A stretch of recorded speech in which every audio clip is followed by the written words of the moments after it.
Because we had always thought about हमारा thought process ये था कि हम हमारे पार्टनर के साथ जाएंगे। जब भी ये हम मिले भी नहीं थे तब से। ऐश्वर्या शर्मा और नील भट्ट इन दिनों अपने रिश्ते की वजह से एक खूब लाइमलाइट बटोर रहे हैं।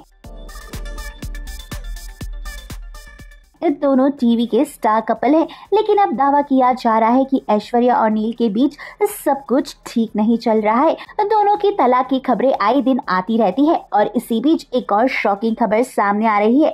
आपको बता दें, जहां ऐश्वर्या इन दिनों काफी ट्रोल हो रही है, तो वहीं अब खबर आ रही है कि वो प्रेग्नेंट है। और जब से ये खबर सामने आई है तब से फैंस काफी शॉक में है, क्योंकि हाल ही में नील भट्ट से उनकी तलाक की खबर आई थी और दोनों ने कोर्ट में डाइवोर्स भी फाइल कर दिया है। हालांकि अभी तक ऐश्वर्या ने और नील भट्ट ने अपने डाइवोर्स की खबर पर कोई भी चुप्पी नहीं तोड़ी है। वेल, इस अपडेट को लेकर आपकी क्या राय है, हमें कमेंट करके जरूर बताइएगा।